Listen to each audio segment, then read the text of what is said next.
Olá, pessoal, tudo bem? Tudo certo? Tudo ok por aí? Quem nunca ouviu alguém dizer nos Dez Mandamentos Deus ordena não matarás? Em guerras recentes, alguns homens usam esse argumento para justificar, para se recusarem a lutar. Essa questão também surge quando considera a pena capital. Mas há quem se refira a este mandamento ao tentar demonstrar que a Bíblia se contradiz. Um panfleto publicado com esse propósito intitula-se O Assassinato é Proibido e a Lista Não Matarás. Mas em seguida chama a atenção para casos em que Deus ordenou aos israelitas que executassem outros. E Deus ordenou aos israelitas que exterminassem nações inimigas. Então Deus realmente ordenou não matarás? O que significa o sexto dos 10 mandamentos? A frase não matarás soa familiar para a maioria das pessoas, pois é assim que quase todas as traduções em português traduzem Êxodo 20, versículo 13 e Deuteronômio 5, versículo 17. Mas se você consultar um texto da tradução do Novo Mundo, verá que diz não assassinarás. E se você consultar alguma tradução moderna em inglês, como a Today English Version, da New English Bible, e também as traduções de Moffat Farton, Mick e Kicknox, notará que elas dizem a mesma coisa, ou não cometerás assassinato. Por que a diferença? No hebraico original, a palavra usada é Hatsak, Hatsak, que significa literalmente quebrar ou estilhaçar. Em seu léxico hebraico, o estudioso John Perky Rust explica que na Bíblia Hatzah denota homicídio ou assassinato não intencional, ou seja, tirar a vida de um homem acidentalmente ou intencionalmente. É importante notar que as 47 vezes que Hatzah é usado nas escrituras hebraicas, 33 delas se referem às cidades de refúgio de Israel. Essas cidades serviam de refúgio nos casos em que um homem tirava a vida do outro.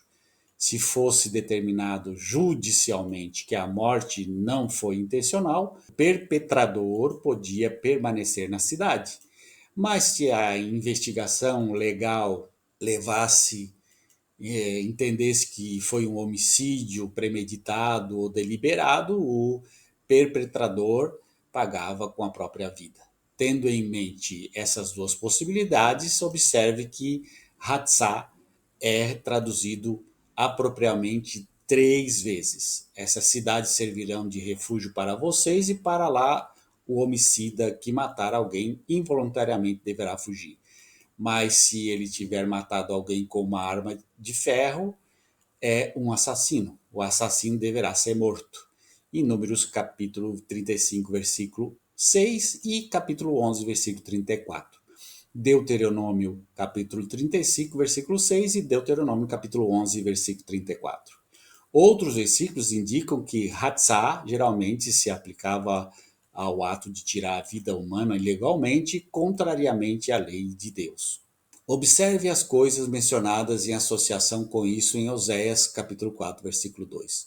Há pronunciamento de maldições, prática de engano, assassinato, roubo e adultério, atos de derramamento de sangue se cruzarem com outros atos de derramamento de sangue. Jeremias capítulo 7, versículo 9. Como demonstrado aí, em relação à punição por homicídio doloso, nem todo ato de tirar uma vida humana era considerado hatzah, assassinato, nem era proibido pelo sexto dos 10 mandamentos. Após o dilúvio, Deus disse a Noé: quem derramar sangue humano, pelo homem terá o seu sangue derramado, porque Deus fez o homem à sua imagem. Gênesis capítulo 9, versículo 6. Sim, mesmo antes de dar a Israel um código de leis, Deus permitiu a pena capital. Era o derramamento de sangue humano por meio do assassinato que o sexto mandamento proibia, não a execução legal de um assassino. Isso nos ajuda a reconhecer a adequação do uso de Hatzah em relação ao rei Acabe. O rei cobiçou a vinha de Nabote e, para obtê-la, mandou matá-lo. Essa não foi uma execução legalmente justificada de alguém que havia cometido um crime capital em Israel. Foi um ato ilegal de matar um homem, algo proibido pelo sexto mandamento. Acabe era um assassino e merecia morrer. 1 Reis, capítulo 21, versículo de 1 a 10, e 2 Reis, capítulo 6, 32, e Levítico, capítulo 24, versículo 17. Mas as guerras de Israel, elas violaram o mandamento que está corretamente enunciado: não matarás? Não, eles não violaram o mandamento. A verdade é que a Bíblia nunca usa o termo Hatzá, assassinato, em referência a nenhuma dessas guerras. Quando os israelitas guerrearam em obediência ao mandamento de Deus, eles não estavam agindo ilegalmente. Aquele que os autorizou a fazê-lo e os orientou foi o Supremo Legislador. Isaías capítulo 33, versículo 22 e Salmo 19, versículo 7. Essas guerras não visaram a conquista de territórios ilimitados, como ocorre em muitas guerras nacionais em tempos recentes. Não foram guerras motivadas por ganância econômica. Como não foram? Todas as guerras foram motivadas por ganância, até as guerras lá da Bíblia. Nem foram guerras que violaram tratados de paz e pactos de não agressão legalmente estabelecidas, como algumas guerras na história moderna. Absolutamente nenhuma nação na Terra hoje é composta inteiramente de pessoas que adoram a Deus, a quem ele se dirige supostamente por meio dos profetas, e que tem uma concessão divina para possuir uma certa porção da terra. Mas tudo isso era verdade no caso do antigo Israel. Deus havia notado que os habitantes de Canaã estavam mergulhados na iniquidade, eram totalmente depravados e mereciam a execução.